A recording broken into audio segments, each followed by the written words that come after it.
This wind chills me, and I've set nothing aside, only scattered thoughts to hide from time and quicker clock face hands, rain that turns it all to sand. Bit more life is in the can, hands outstretched we try to cram. Every last taste and scent and breath, rings of life, but every pledge holds its shadow, and the line towards home is hard to find.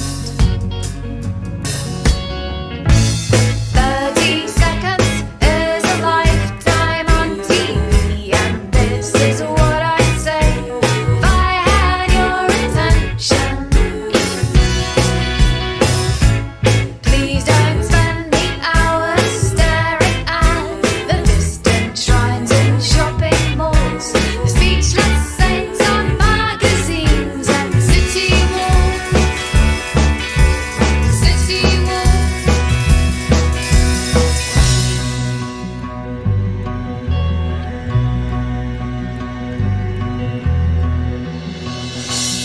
See the billboards in the streets, take us all for imbeciles, lay their promise at our feet, but it's always out of reach. With our minds thus occupied, didn't see our hands get tied. They seduce us and deride us. In the can, hands Okay, where's that outstretched, sound we coming from? try to cram. Every last taste, scent and breath, rings of life, but every pledge holds its shadow, and the line I've got some music coming, and I don't know where the music is coming from. home is hard to find. 30 seconds is a lifetime on TV, and this is what I'd say if I had your attention. Please don't spend the hours. Okay, I've just figured out that was because it was coming out of the YouTube's. Sorry about that. We're Staring at the distant shrines and shopping malls. Where is it? Where's it Magazines, city walls. Okay, is it gone? Okay, apologies for that. Welcome to this live stream on songwriting on 5 rock guitar inspired or rock music inspired songwriting techniques. Say hi in the chat. If you're watching, tell us where you're watching from. I'm here with Jeff Wiggins, who is an incredibly experienced musician, composer, songwriter, coach, general music legend. He's an award-winning songwriter, and I'm very glad that he's been able to join us today to give us some excellent tips on rock-inspired songwriting. So thank you very much for coming, Jeff. Thank you for having me. So one of the things that can happen when we are writing songs at home is that we're with our guitar or with our keyboard, and we can be just sort of exploring sounds and coming up with riffs or chord progressions that we like. But there's a very big gulf oftentimes between how things sound when we're doing them sort of acoustically and in how our favorite songs sound. So sometimes it's hard to make that imagination leap from, well, if I want to get towards that song, what could I be thinking? How could I be thinking about what I'm doing? And so that's kind of one of the things I wanted to ask you about. What is there something that people who are, whether they're experienced or they're just starting out with songwriting, they're writing at home with one instrument, are there already some ways they can think about how that sound might kind of expand and their options musically for thinking ahead a little bit? Just thinking about this difference between a rock band lineup and sound and how things sound and feel when we're at home. And are there also perhaps compositional ideas that are kind of classic techniques or ideas or approaches that are common in rock that maybe wouldn't suggest themselves so quickly when we're writing by ourselves, but that we can use really effectively by ourselves. So, for example, a classic rock band thing would be to use dynamics by having different instruments coming in and out, and that creating sort of surprise and contrast. But that's maybe not something we can do to quite the same extent by ourselves, but we can still use those ideas. We can still think, maybe the bass player's going to come in here and we're coming in with like a bass note, or like maybe this is just going to be a hi-hat here, so we're just going to make like a percussive sound. So we can still sort of in some ways take inspiration from some of the ideas that are commonly deployed in rock songwriting to help us develop our own material. So what if we were thinking about rhythm, for example? I think rhythm's super interesting from a songwriting point of view because it tends to be the thing that hides behind melody and lyrics and chords. So when we go and we're usually thinking the thing that we're thinking of most directly is usually which chord am I going to play, or which scale am I in, and maybe we're humming, or maybe we've got like a lyric phrase that we're playing around with, and so we don't think of rhythm quite as obviously, quite as clearly and deliberately. It doesn't foreground itself, even if it's completely essential to how things end up sounding and feeling. And I think that's quite an interesting sort of thing that rock songwriting really explores and makes great and effective use of. Is there something rhythmic related you can show us that songwriters would recognize? Well, yeah. Oh, man. Holy cow.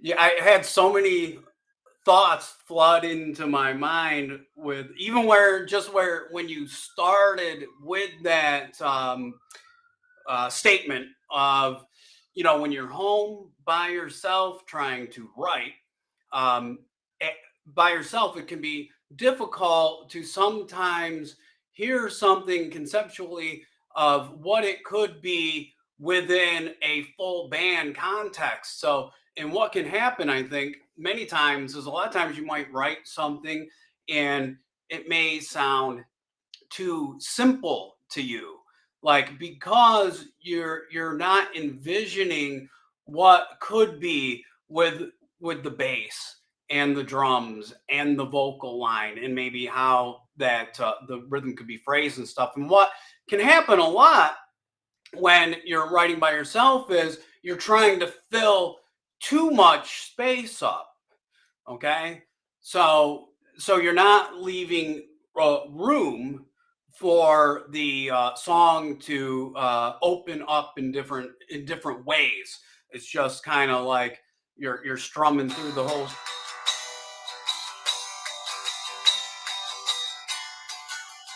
You're just strumming through the whole thing, trying to fill up all the space because there's something's missing. That the drum beat's missing. It's just you playing. You don't got a bass player. It's just you on your guitar. You don't got a singer, right? And you have this tendency. People have this tendency to want to fill that space with something.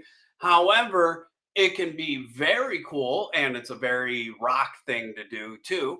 And that is to leave some space in there.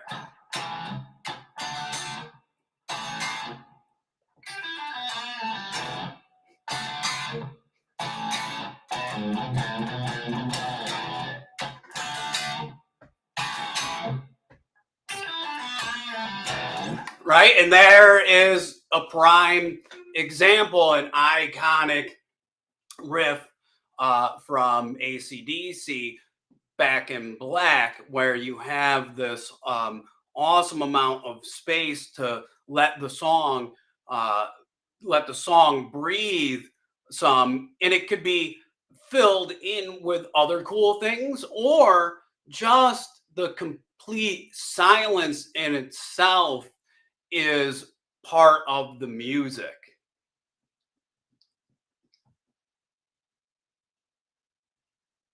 Oh, you're I think muted. that's a great example because play that on an acoustic guitar and we instantly know what the song is.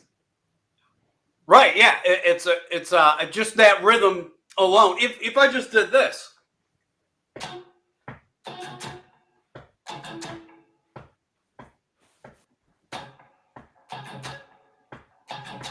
Now we got the chords in our head, but just that rhythm alone is its own hook, right? Yes, With, sure. without the chords, right? It's its own own hook alone. Like if I was just playing eighth notes or 16th notes,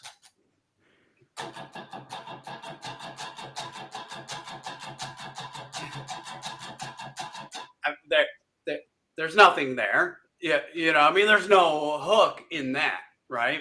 Yeah, it There's sounds no kind of like a clock. yeah. And it could sound cool if there was, once we started hearing chords and melody, but yeah, it's not. It doesn't immediately announce itself in the way that a definite rhythm is, and that it's not kind of hard to play that rhythm. It's just you had to have the idea that you were thinking about it from, I'm imagining like from a songwriting point of view, you probably had to be foregrounding rhythm as something that you were using to explore. So just thinking back from that, I wonder what a great like a songwriting exercise would be. I think you could have something like you're only allowed 3 chords and and you cannot play all 3 chords for the same amount of time. And you cannot. I'm just thinking, how would I turn this into it? Like if I was gonna sit down and write some stuff for fun, you could, and we were not going to change chords on the downbeat every time. Right. And then you've got to go and do like make like 3 or 4 different things, and it would be super quick. Like if you could try some over 2 bars, some over 4 bars. You could just write down like even just the little 1 and 2 and 3 and 4, and then just kind of like where it is that you're going to change chords and try it out. And that would just give you, I think it's really important that we are always including some activities that are not just what we naturally play. Exactly. So I think that would be the AC/DC rock. Yeah. Yeah. Oh, I'm sorry. I was going to say I have something cool I could show. Yeah. I'm going to bring the riff up here for that AC/DC tune. So we'll get that up. We'll share the screen and show some of the cool things that are happening rhythmically, right? And then I can show people something simple that they could do at home to train their rhythm in different ways. That would be right. Okay, cool. So let's bring up this screen here with Guitar Pro. All right, can we see that? Can we take my mug out? A minute. Have you shared? Is it sharing? Yeah. It's supposed to be. It says sharing. Okay, let's see. A sec. What in the world? This worked. We tried this 20 minutes ago and it worked perfectly. Maybe I could try it again. Try to share it again. Let's try this. Okay. Yes, here we go. That works. Well okay. Technology. So yeah, a very cool piece of this, part of this is the little bit of sync. No, number one, we got these rests in there that we were talking about, right? So it's not just being played straight through, right, and boring. No, we're keeping the song, the band, the whole groove, everything in mind.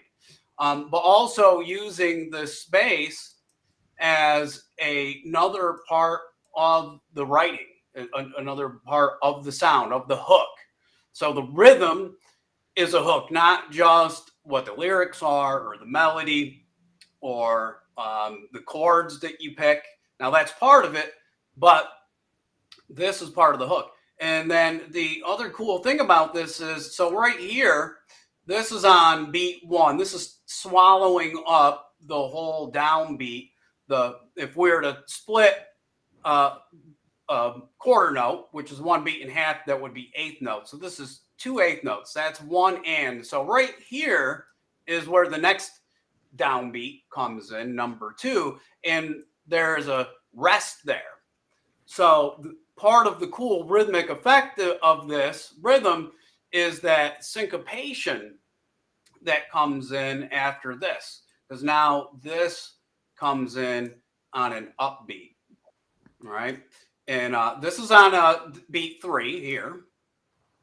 And then beat 4, that downbeat is also a rest. So this is coming in on an upbeat as well. It creates some cool syncopation. And the trickiest part of the riff like this is too, right here, we got beat 1, we got beat 2 as a rest, and then this little tiny 16th note rest. So this riff comes in and it has almost like this falling sound at the end. And I think a little part of it is that the hesitation part of it, because it's not coming in on the downbeat here. It's coming in ever so slight. This is just for those that don't know, this is a 16th note rest.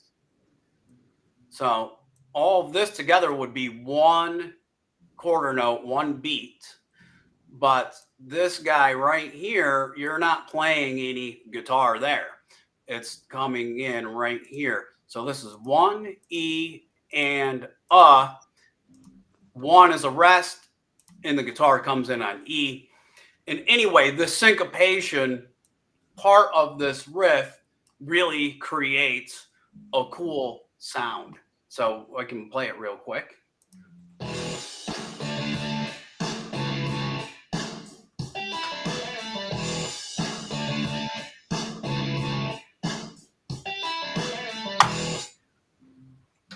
Right? And remember, this silence here, there is another cool musical thing happening in there.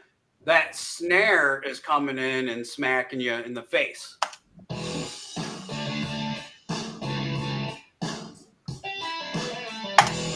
But hear how that riff at the end, how this, it's almost like an after statement or whatever, but it's almost like you're tripping over at the end. I don't know. Deanna, do you get that? What kind of feeling do you get with that when the way that this comes in at the end? What I think is really interesting about the way you just broke it down is that certainly when I was starting out, strumming away on my guitar, I never thought about things like strong beats or weak beats. I mean, I probably didn't know what they were. So the idea that I was completely overly concerned with, pretentiously over concerned with writing interesting chord progressions, as like many people who start writing songs are. I will find the original and best chord progression. But the idea that you can, you can generate. What I think is so fascinating about rhythm is that it doesn't matter how simple or complex and sophisticated your musical elements are. Rhythm acts upon you almost in an unconscious way. So you don't really get to control your response to rhythm. You just respond to it. And obviously, if we can get a rhythmic element of our songwriting communicating with people, it's a very direct and very powerful. So I definitely, this idea of the weak beats and the strong beats is super interesting, and the fact that the guitar is not, we don't hear any guitar on the downbeat of the weak beats, the beat 2 and beat 4, but we hear this other instrument. That's also something you can definitely use with lyric writing and melody writing. You could definitely have a melodic pattern that didn't that avoided certain beats at certain parts of the songs. And actually, there's the Metallica song 72 Seasons, and there are certain beats that the melody in the verse avoids, and there's a certain kind of rhythmical pattern that the words are on, and then when we get to the chorus, that changes, and that's pretty common. That's a kind of good example from metal. In I guess kind of more alt rock, Red Hot Chili Peppers do this a lot. If you think of Danny California, and you think of the verse pattern, it's got da da da dun da da da da da dun dun da da da da da, and it always starts on the. There's nothing on the. It's ba da da da, so it doesn't start on beat 1. But then when we get to California rest, now we've got these longer notes, and they're slightly anticipated, but they're anticipating the strong beats. And so that sense of release into the chorus is like massively dependent on how the rhythm is. And an example from pop would be, there's lots in pop. There's but that Ariana Grande song "Dangerous Woman" in the verse, it's got this ba da da da dum ba da da da da da da da da dum ba da da da da, and then it's got you make me feel like a dangerous woman, and all those are they're now quarter notes on the beat instead of eighth notes off the beat. So I think, and again, this is not something that I ever really knew to think about, but it's so interesting because it's so easy to do, but it's not obvious. Right. So I think you've explained really well how we all kind of know this riff and this song so well, it can be easy to underestimate it, and it kind of sort of sounds like it's quite simple, and it sort of is, but then when you look at it, it's actually, there's a reason why that it's just really quite satisfying to hear. There's right. a village in 3 Scotland. chords. Exactly. It's not difficult that way, right? It's all about the freaking rhythm. So that we just gave people one exercise they could do based off of kind of quite a similar idea to taking inspiration from this. And you can also do this with lyrics. You can set yourself the task of writing on certain beats and not on certain other beats in the verse, and then switching that around in the chorus. Sometimes emphasizing, like if you kept beat 1 like Ariana Grande did, or I can't remember quite which beat the 72 Seasons verse starts on. But if you real quick, okay, grab it. If you did that, and you said, well, I'm not allowed to write any lyrics over beat 1 of the each line of the chorus verse, and then you move and you only do beat 1, beat 3 in the chorus, that'll give you a really good sense of release. That's definitely something to try out. And it means if you're writing something where you've got perhaps quite similar chord progressions, you've got a really good way of making the song not be repetitive. And that's something I give a lot of thought to, because when we are just playing by ourselves, we kind of need to make use of every possible technique that we can when to make our stuff, our performance and songwriting varied. Jeff, I've got you. I can now see your board. So let's get nerdy for a second, right? Just so you know, it looks the wrong way around on my screen. I'm sure I don't know if it looks the wrong way around for the people. Okay. But, well, probably some mirror thing that okay, we'll just think of it in blocks. Right? This is one E and there's a beat. Split. We took a beat. 1, 2, 3, 4. Hey. I think I've made you the right way around now. Okay. Hey, cool. There we go. There we go. So we took the beat, we split it into 4, and that's what we're doing here. All right, all the way down. All right. So so you can draw much better than me on my wobbly thing because of where I got it sitting. Something like this. All right, and then basically just a way to get yourself to create some different rhythms that you might not just think of, right, on your own, and to practice them. And all you simply do is omit one of these, or 2 of these, or 3 of these, right? So I could take the out of here, and now instead of 1E and a 2E and a 3E and a 4E and a 1E and 2E and a 3E and a 4E and a 1E and 2E and right, and this could be my rest here. So now I've created something with a little bit of a hook, and you can just go through and randomly pick different places to take some stuff out of the beat, right? I can take the E out of here. So now it's 3 and a, 1 E and a 2. Sorry, 1 E and a 1 E and 2 E and a 3 and a 4 E and a. That would be my new beat, right? So if you have trouble playing that, you can work on trying to say it like I was doing, right? And then this could give you some inspiration, or you could simplify this and just do it as eighth notes. 1 and 2 and 3 and 4 and right. And this might be a little easier to do at first, right? Okay, so what would it sound like if I just skip beat 2? Okay, so instead of 1 and 2 and 3 and 4 and 1 and 3 and 4 and dot dot dot dot dot dot dot dot dot dot dot dot dot dot dot. Right now we got a group. We got a hook. Right, much more than just 1 and 2 and 3 and 4 and 1 and 2 and 3 and that's boring. Right now it has its place, but that could be boring. So you could find yourself creating some interesting rhythms doing something like this and create your own cool rhythm. You're muted. What's very cool about that is you can also, let's say you make a couple, you can flip them around so that the one that you just did, let's say you took out a few more, could then join it up with its reverse image and see how that sounds. So you can come up with things that you would never come up with just by yourself. The other thing is, how do I think we're done with this one now, aren't we? Let me. So you can because some of these are quite hard to play, you have to kind of like figure out how to play them first.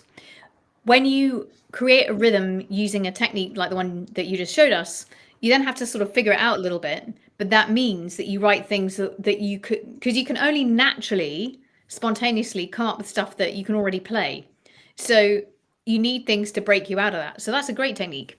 What are there some other examples of like iconic rock songs that we might all recognize that have got a sort of, we can think that it's really the rhythm that's creating the hook? Well, yeah, totally. I was thinking of, let me see if I can bring this bad boy up. Oh.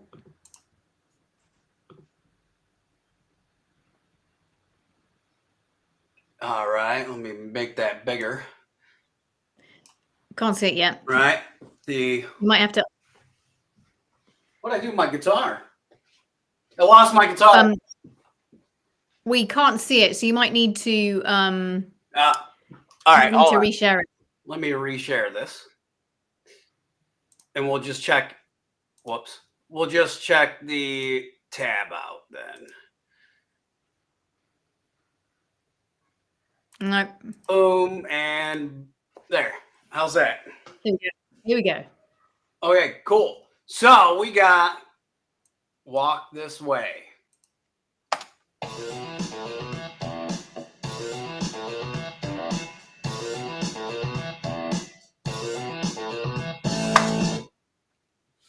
You know, that is, now there's probably so many other pop very hooky rhythms, but this is one in my mind.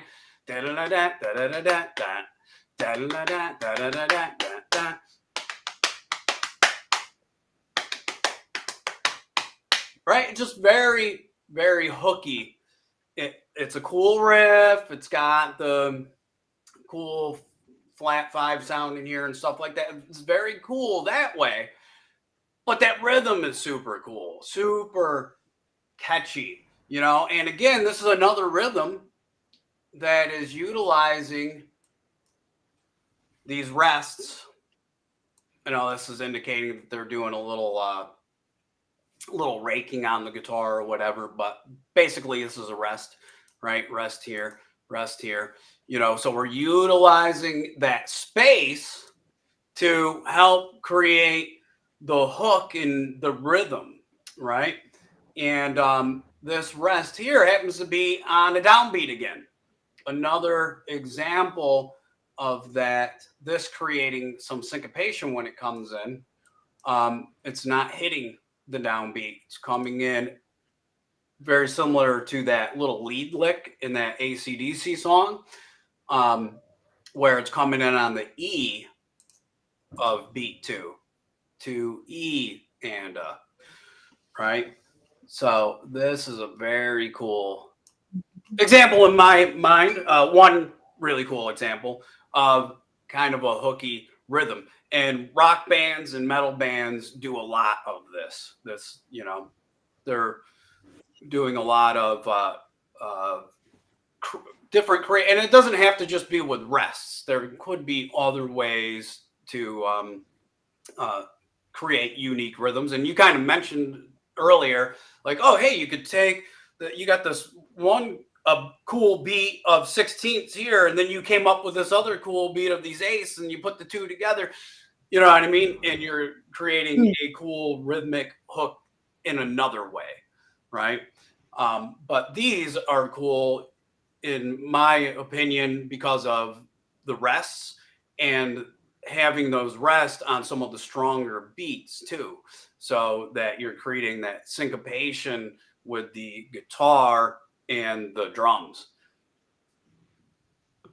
Yeah, I definitely agree that the way that we've talked about the strong beats and the weak beats is interesting, and that's something that, you know, it's just not something most songwriters who are starting out with from a point of view of having, like, I want to write a song about this, or it's not something most of us think about first, and yet it can have like this incredibly powerful effect.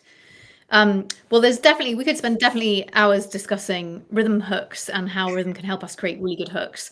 But what about something else the example I gave right at the start, where we might be wanting to, or we might be thinking of a band like Nirvana or the Pixies, let's say the Pixies, and their whole thing was very, very quiet, very, very loud. And then Nirvana took quite a lot of inspiration from that, and lots of bands have done that. And that's obviously a way of getting refreshing people's attention, and it happens in pop music too. But it's rock, I guess, it's really famous for using that quite a lot. So when we're playing let's imagine we're playing by ourselves. What are some ways that we can think about? I mean, I've said loud and quiet. I'm really talking about dynamic.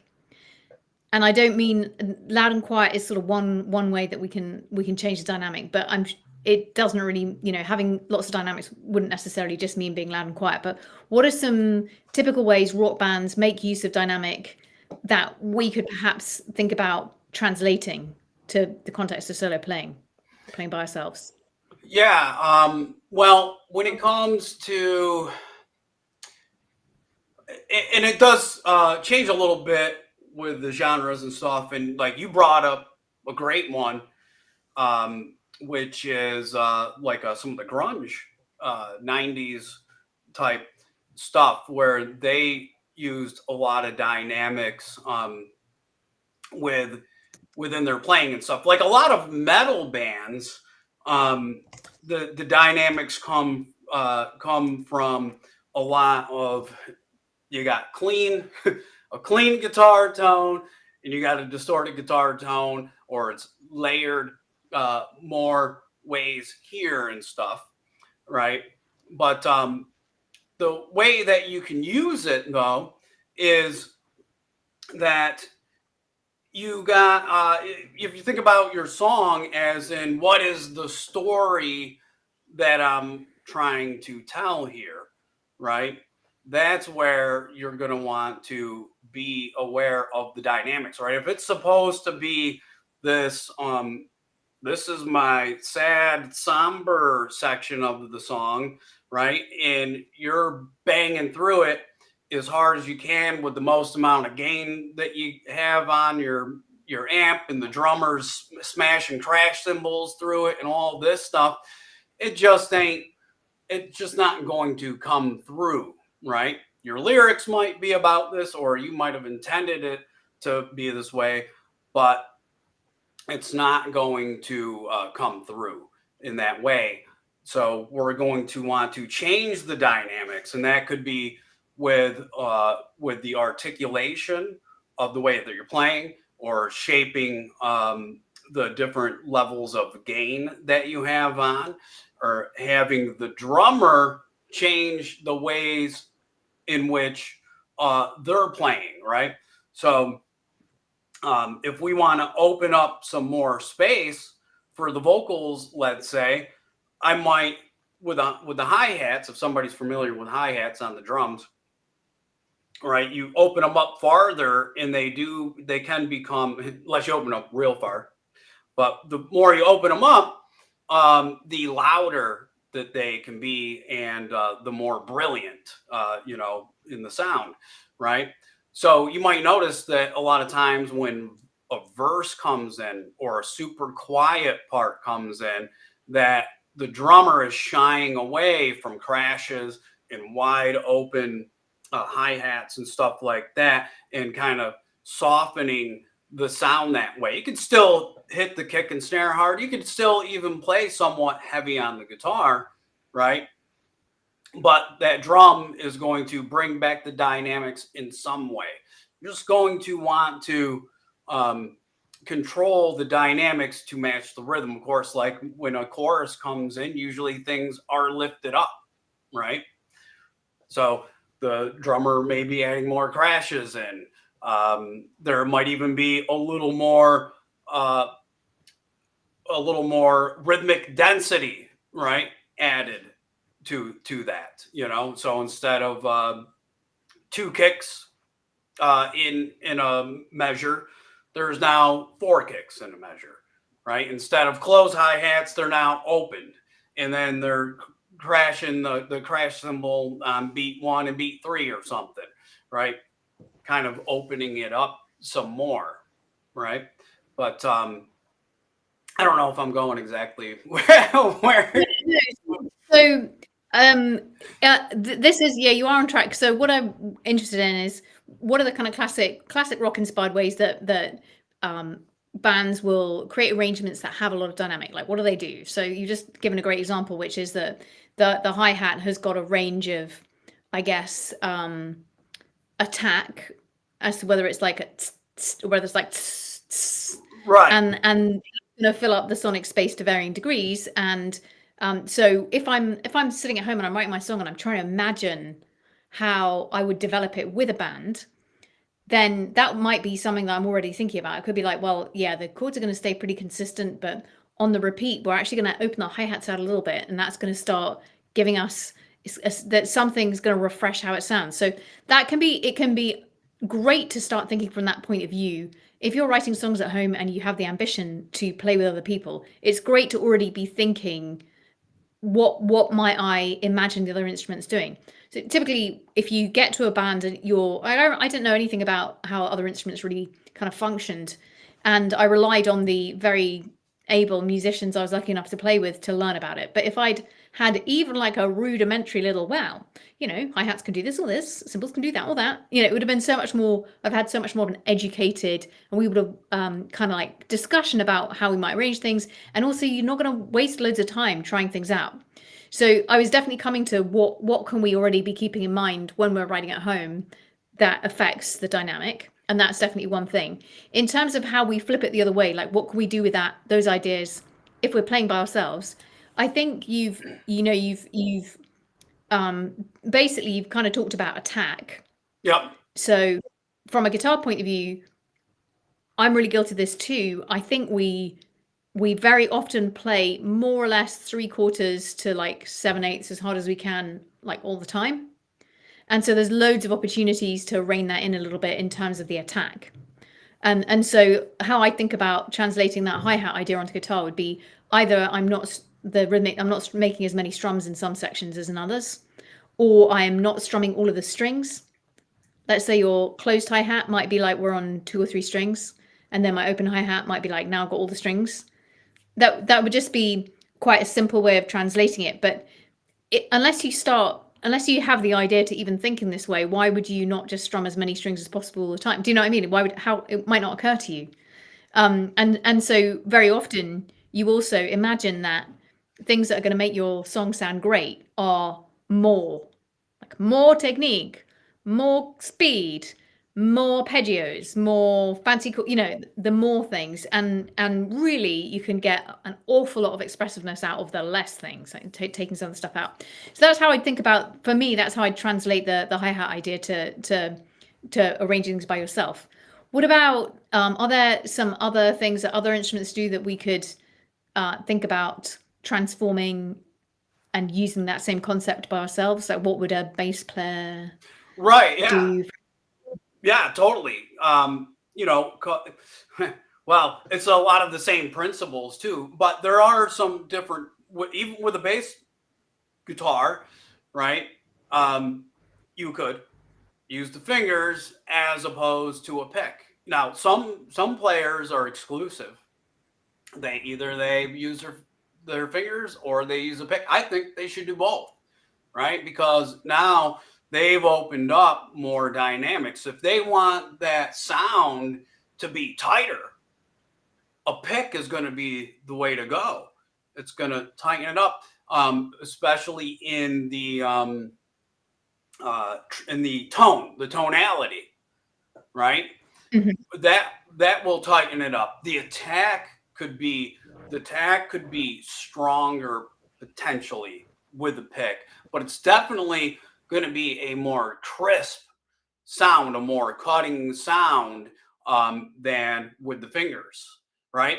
And you can do that on guitar too, obviously, right? But most rock players use a pick and stuff. But there might be certain parts or something that you might use the fingers and not nails like classical players, not fingernails or finger picks, just the skin of the fingers, and you can get this warmer tone and stuff, right? So that you could apply that to your dynamics. Now, bass player could also use, and some of them do, many, especially in rock and metal bands, use distortion gains, different levels of gain, right? And of course, their articulation levels are going to be used as well to change the feel, the mood. Is the song being uplifted, or is it a little more subdued? Are we somewhere in between, right? um, so those were some of the things. Now, and then again, too, and you mentioned this a little bit rhythmically, right? So it's going to come down to that the density, the rhythmic density, too, right? Uh, from more notes to less notes to somewhere in between. You know, maybe if the bass player, it's like, okay, man, we got to dial that back now, right? This we're bringing this section down low. We got to dial it back. Maybe they're going to hit just one note on beat one, right, or whatever the strongest beat is that you want to have, right? Typically, it's beat one, and they're just holding that note out, right? So next level up might be they're following beat 1 and 3, right? And then level up from that, which typically you're going to have strong accents on that, the kick drum, right? Kick on 1, kick on 3, you know, and the bass is following that. But then maybe if we want the bass to lift up more, now it's following the kick and the snare, right? Or if we want it to lift up more than that, it's following that kick and that snare. But maybe it's following the hi-hats because there's some more action on the hi-hat. So now we want to bring that level of intensity of the bass up more by following the eighth notes or something that are on the hi-hats or the triplets or whatever it might be, right? So dynamically, we have the tone in the timbre, and also the instrument, whether it's a pick or fingers that we can do, right? But also the dynamic, rhythmically, the intensity, and that goes for guitar too. Just like you were talking, like that was a great analogy of, oh, hi-hats closed is maybe I'm just playing 2 strings of my 6 strings. let's open it up. Maybe I'm doing 3 or 4 strings of my 6 strings. It's open now. I'm doing all. It's wide open, right? And I also would set that aside, palm muting with the guitar, right? So I know where I left my guitar now.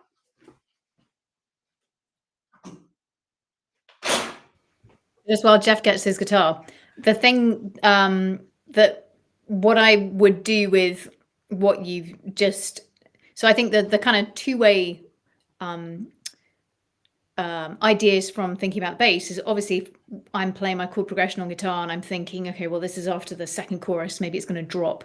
And maybe, when I'm playing with other people, the bass is just going to take it from, I'm just going to have this, it's just going to drop right down to the bass and drums. And maybe I'm singing loud or maybe I'm singing soft. I might need to try that out to see which one. But that's how that kind of, it's almost like we'd have a little checklist of things that we would immediately kind of try out. And if I'm thinking about the other way around, how do I use that idea when I'm playing by myself, my own arrangements? I think we tend to, again, this compulsion to use as much of the sound of the guitar as possible for as much of the time as possible. We can just drop back to a bass string or a bass note ourselves. Right. Of course. Let's imagine, I've done my chorus. Now I can just play a bass note. It's still going to give me that contrast and that difference in space. So, and before you said that, you talked about pick versus fingers. I'm definitely a huge fan of the pick and fingers approach, because then you can just play a nice like picky verse part, and then you can strum with the fingery verse part, and then you can strum with your pick on the chorus, and you've instantly got really quite a big range of volume at your disposal. Anyway, you're about to demonstrate for us some palm muting, I believe. Oh, yeah. Well, or anything. Yeah, I mean, like with the, here's the hi-hats, right? I just wide open, right? But maybe we want this to be a little more subdued. We want some room to build, right? Or maybe we want to come in banging, but then we want to bring it back down, right? And there's more ways to do that, like you said, than just playing lighter, because I could do that lighter, and it's still kind of a lot, So I might just do that on 3 strings, right? I might do that on 3 strings with the palm muting, like I was doing.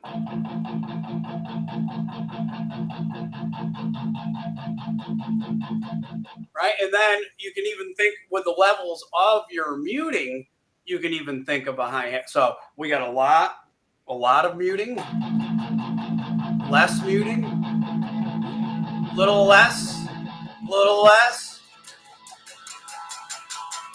So just like we have a dynamic range with the articulation levels of softer to louder and everything in between, you can even do that with the palm muting levels. I was just lightly lifting less and having less and less of the palm, right? Or we could bring that down even more to where, okay, well, we want to bring this down instead of these 8th notes or whatever. It's just going to be a couple notes or something. Right? Where that we're just letting ring out or something, right? Or it could be, well, whole note. We're just, oops. Right? So we went from,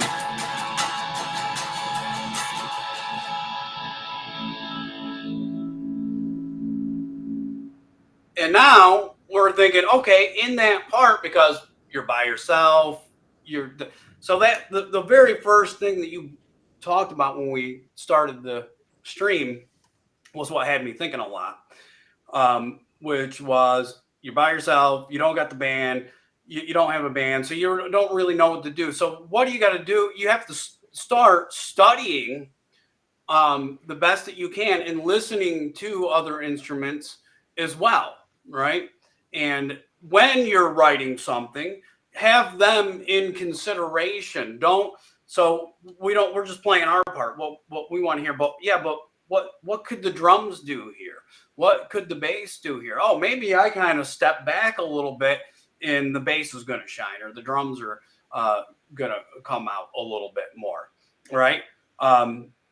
Those types of things are the other things that we have to keep in consideration with the dynamics too, is not just to give the song some type of a story, so it's not, the same the whole way through. Some songs can be okay, that's fine, but most songs, it likes to have some type of an arc, whether it's down here and it goes up and then comes back down, or goes up and stays up, or it's up here and it comes back down and then it goes back. It's some kind of an interesting arc in the story, right? So you have to kind of think of that when you're writing too, and not just what's your part going to be in that arc, but what could the other instruments potentially do to add to the music and tell the story as well. So what I just really want to draw the attention of anyone watching this to, out of what you've just said, is the idea that there's going to be contrast. And when I first started writing songs, I simply was led by what I wanted to hear next. And I do like quite a lot of contrast, so there always was a lot of contrast, but I never had any sense of technically, if I managed to create something, if I managed to create a set of experiences through time where there's change and things, there's a balance of contrast and continuity, so people can still follow that it's the same song and it's on the same theme, but there's enough that's changing to keep people's attention and refresh people's attention. I think that gives you a lot more confidence when you're thinking about what the other instruments are doing, because you're like plotting it back to this core idea that you're communicating basically an idea that's developing and transitioning. So when I would leave quite a lot to the band members I had, and luckily they were great, and they made things sound amazing, but I lacked confidence in having any input beyond like, yeah, that sounds good. Because I didn't really necessarily know what the instruments were capable of technically, what their role was, and what we were trying to achieve aside from something that sounded good. Yeah. So I didn't have that zoomed out perspective, like what are we actually trying to accomplish, and therefore how does that feed into what each person here could contribute and the way that we might want to think about what our choices are. So I think that having this kind of idea from quite an early point about change and managing the change through the song is something that really can help you talk to other collaborators much more confidently.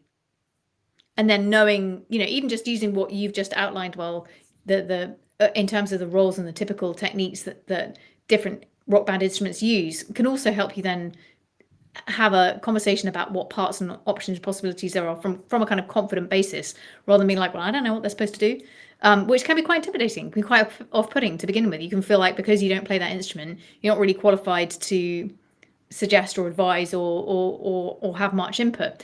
And the other thing that I read recently that I think is completely fascinating is that all of our perceptual systems are built to perceive change. So we evolved to perceive things changing. Anyway, that makes perfect sense. Like, you're kind of like, you need to pick up when something new has entered your environment in case it wants to eat you.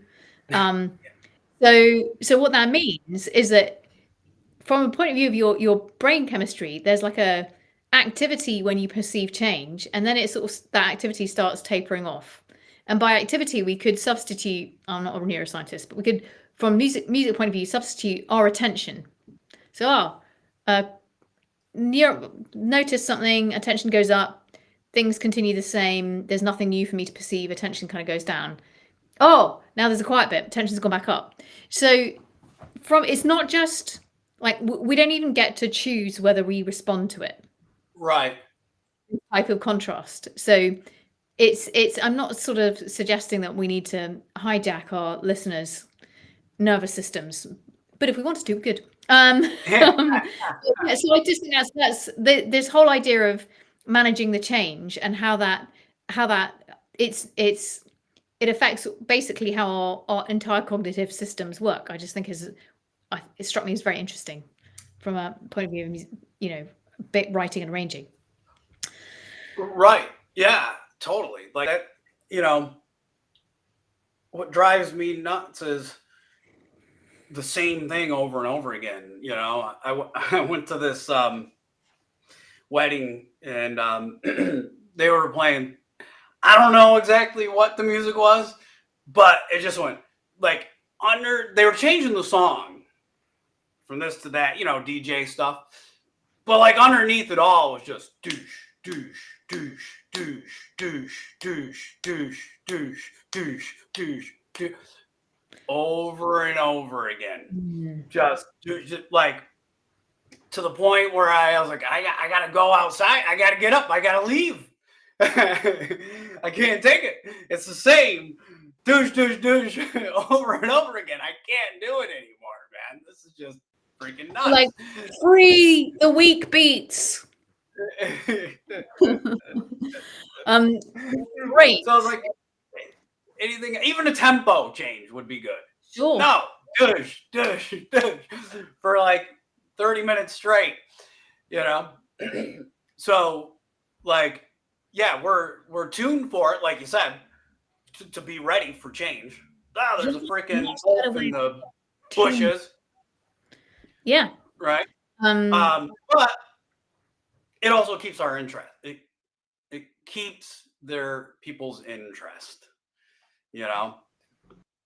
Yeah, we could get into a whole deep and unanswerable, at least by me, discussion about whether the perception of change at the level of our senses is experienced by us sometimes at the conscious level as enjoyment. Right. Not always, obviously. Finding a parking ticket on your windscreen does not translate at the conscious level as enjoyment. But yes. Now, what about, so we talked about rhythm and we've talked about taking both how we might think about translating our ideas, how we might think at the stage of composition about what the other potential imaginary musical friends might do with it, and also the opposite side of how we might be able to translate rock-inspired arrangement and composition ideas into our setting, even if we only got one instrument. And there was one thing that I think we sort of hinted at, but I just want to draw it out, and that's when we're talking about hi-hats and bass, there's a very big difference between the register of those sounds. And we can make the most of the register on the guitar as well. Like, well, if you're on a piano, you can definitely hit some bass notes, and then you can have some like twinkly chords. You can do that on a guitar as well. So you can have some bass notes and you can have some chords high up the neck, and that immediately creates a sense of quite pronounced contrast based on just playing those same, if we had the same chords just played in the open position over again. So, and then we obviously talked a little bit about how different ways we can express dynamics.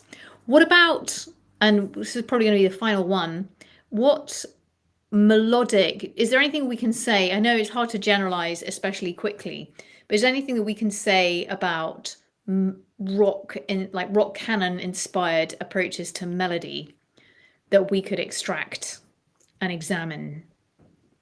Yeah, well, definitely a lot of rock stuff, it does tend to lean towards a minor sound. Okay. So that is definitely going to be something that you want to bring out, right? But also though, if you think about it, what is one of the most famous chords when it comes to rock music and metal music? And that's the power chord, right? And the power chord is not necessarily major or minor. So the cool thing, so just in case somebody's not following along, so a major chord and a minor chord is made up of three notes, a root, a third, and a fifth. And a major chord has a major third in it, and a minor chord has a minor third in it. But a power chord has no third at all in it. So the one thing that they both share is that there's a root note and a fifth, okay, in both a major chord or a minor chord. And that's all a power chord is. So there is some openness for different colors that you could put on top of that because of that lack of harmony there, right? So if I was doing a 1-4-5 in A, but as power chords, you know, so we had the A and the D and the E, right? There's nothing there stating that this is a major or a minor progression. Now, a lot of times, rock would or metal would famously use more of a minor kind of a sound over that, but you could do a major sound over it.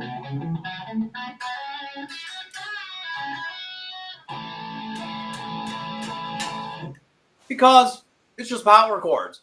We can get away with either way. And the other cool thing about power chords is too, a lot of the sound is in the movements of it, right? So we were doing that AC/DC riff. When that chorus comes in, it's a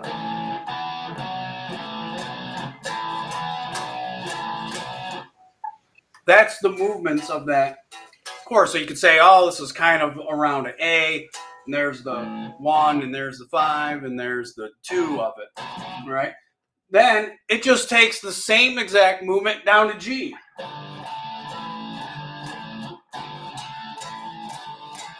So it's not really an A or G or A minor or G minor, right? There's a little ambiguity there, which is pretty cool with rock music is, and some of the sound is just in the movement between the chords. Now, they don't play the chords in that position. They do them in open position, but I was just showing them here so you could see the pattern.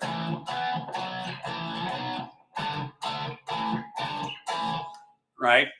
But it leaves some room for different melodic colors that you could add, you know? So, and you could start out just with, let's say, a minor pentatonic scale.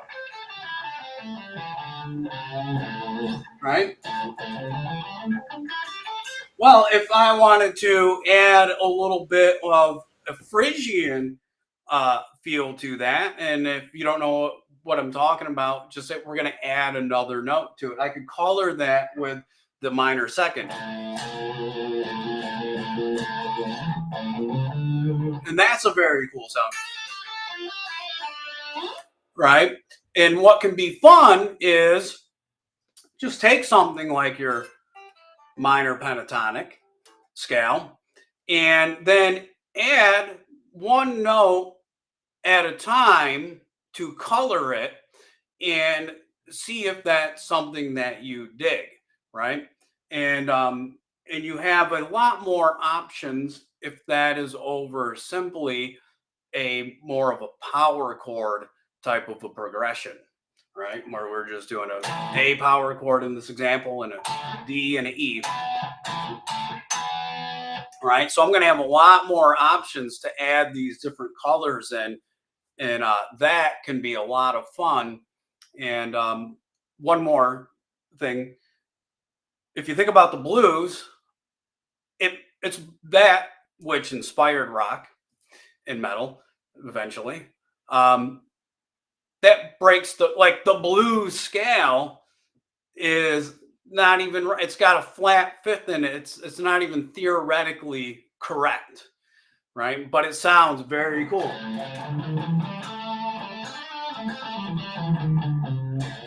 That flat fifth, it sounds cool. It sounds cool. So when you're adding your different color notes, don't worry about is it theoretically correct. Does it sound cool, right? Or not? That's all that matters. You know, see what sounds cool, and you can break some rules, and it's totally cool to do. I think this is so cool because it's quite simple to do. You know, it's easy to find out how to play a minor pentatonic scale if it's not something you already know, and you get like a huge amount of like bang for your buck in terms of creative result out of doing it. And you can do it. Vocalists can do this for writing melodies. Let's say you just have if you had a root note, and you had 1 5, and that you had those two, 1 5, and then you added in like 1 5 flat 6 5, Right. and then you added in 1 5, and so again, this would not be a way of writing melodies that I would naturally have done. I just would have sung something, and then like if it didn't sound horrible, I've been like, okay. But I love this idea that you really sort of see what lives inside an idea in a lot of detail, and you can get a lot of options out of it. And the other thing I just want to draw out for people is when you pointed out that the chorus of Back in Black had this rhythmically hooky and rhythmically syncopated in a different rhythmically hooky and syncopated way as the first bit, pattern that then just moved down a tone. So it's kind of round an A, down, down, down, and then it was round a G. So we could describe that as having kind of an ambiguous tonal center, or that we've kind of gone from a tonic-y type of area to a flat 7 chord. Yeah. And a flat 7 chord is a classic rock sound, is that flat 7 chord. A lot of Creedence has that. And I'm now bought by the flag, oh, in red, white, and blue. And luckily for all of you, my guitar's a little bit too far away for me to brush that out. So those are two. If we want to get that kind of sound, using the flat 7 chord is a really easy thing to do. If you're not sure what a flat 7 chord is, it's basically the chord that is 2 frets underneath the home chord. So if your home chord is A, your flat 7 chord is G. If your home chord is C, your flat 7 chord is going to be B flat. If your home chord is A, your flat 7, well, I just said that. G, your flat chord is going to be F. D, yeah, C. it's easy to see it on the neck, right? If that's your one chord, then you just go down 2 frets. There's your flat 7, right? So it's very cool. So no matter what, if I'm here, then if it's there. If I'm here, I can find it there, right? Yeah, and they kind of did that, but then took the whole riff and moved it the down whole there. thing down. So now we're in a new kind of key center for a little bit. So it can work in it's and I think we hear a lot of music that's made off of a 4 chord loop. Lots of songs do that. Lots of producers will get their chords going, and then they will look at other things to hijack our perceptual systems. And I do tend to find that a little boring. Like, people can make it work, but I like to have some different sections. So yes, to draw that together for people a little bit, we've talked about rhythm, and we had some ideas and approaches to activities you could do to generate rhythmic hooks. And you could either have those as hooks that you're playing with chords, you could make riffs out of them, you could have vocal phrases that were a specific arrangement of 5, 3, 4, 5, 6, 7 syllables per bar, and about exactly where they were placed. And we looked at some examples. Then we talked about how space is a massive consideration, and if you start from the idea of space, then it becomes a little bit easier to understand what the roles of the different instruments are, and to imagine how you might unpack your kernel of music that you might be writing by yourself, but also how you could almost take some of the roles those different instruments are fulfilling and do something that's inspired by that's going to enrich your arrangement, even if you're playing solo. And then we discussed just now this idea that chords, it's quite common knowledge that power chords are a staple of rock, but that they give us this benefit that we can develop the melody in unexpected ways. And the one way we can play around with that is just to take a pentatonic and add notes in. Again, super great for vocalists. Let's imagine you've got your 5-syllable phrase, and you've got maybe you've got 2 notes of the pentatonic that you're kind of like framework, scaffold notes. Maybe it's root 5th like I did earlier, or maybe it's, I don't know, could be other ones, could be Well, Rory Fifth are pretty good actually. Maybe I'm going to set that as the exercise. But you could go down from the root to the fifth. But you can start on the fifth. You have to start on the one, and then you let's say you're going 5, and then you're going down to 1. Then you're going to add in a note, free choice. Then maybe Right. then 5 again, and then you're going to change what that note is. And so you've got your rhythmically in the same place, but you're highlighting a little variation melody that can work super well. So I think when we take this approach, we can see there's loads of rock-inspired ideas that we can make use of when we're playing by ourselves, and we can enrich our own compositional approaches by sort of slightly thinking ahead. What would I do with this if I was with a band? And if we get to the point where we start sort of making little recordings of our ideas, then it's really helpful to even those ideas. Like the thing about the hi-hats closed and open is so simple, but you can find one of those in GarageBand. You can start developing your own sensibility of what it is you want to hear and how you would like to shape things with musical collaborators.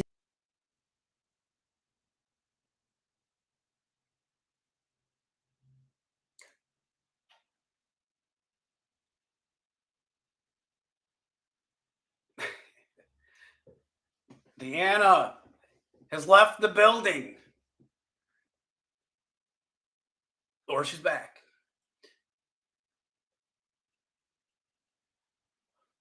Well, I think what Deanna was saying was we're about to wrap this up. So, but yeah, just with that pentatonic scale idea, exactly like she was talking about, you just want to stick to that. Everybody knows pattern 1 of the minor pentatonic. If you don't, you can find it out in 2 seconds. But you're just adding one color note at a time, one different note to the pattern. And if you don't know whether is it the flat 6 that matter or the minor 7, it doesn't matter. Just add the note and see how that sounds to you. If you like that color note, that may give you an idea and spark up some inspiration for a cool new melody that you could do. And rock bands and blues bands and metal bands do this all the time. They're so, and sometimes it's something that's outside of the scale pattern, right? But it might even be a note that's outside of the key itself. Okay. And but you're adding some cool color. You're not don't add something in just to add it in, but it sounds like crap. No, if you add it in, it's not in the key or it's not in the scale or it's not in the chord, but it sounds really good, then you got yourself a cool new melody idea, right? So there you go. I think Deanna's coming back. Hi, Jeff. I can hear you, but we can't see it. An incredibly inconvenient moment for my computer to randomly crash. Anyway, good. Apologies for that. I'm just going to. Were you in the middle of explaining something to do with this? I was just throwing out, kind of wrapping it up. Okay. Was there something you want to finish? No, that's awesome. This has been super fun. Yeah, I don't know what happened. I had my screen went blank. It's anyway. Thank you very much for coming on. Luckily, I think we had kind of recapped everything. Yeah. By the time I went black. If anyone's watching that hasn't already got this, it is a free ebook on how to 5 ways to write great lyrics. So Jeff has been giving us 5 rock inspired ways to think about composition and arrangement. If you and certainly some of the things that Jeff said would never have occurred to me when I started out writing songs as a hobbyist.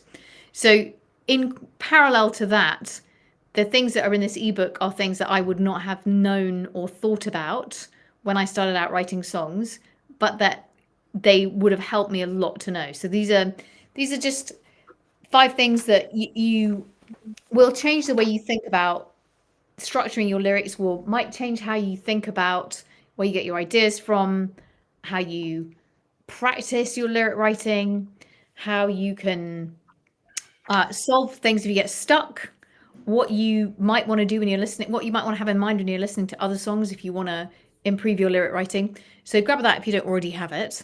I'll put a link in the comments below anyway. And so thank you very much for watching, and thank you very much, Eric, for coming along. Apologies for the technical hitches.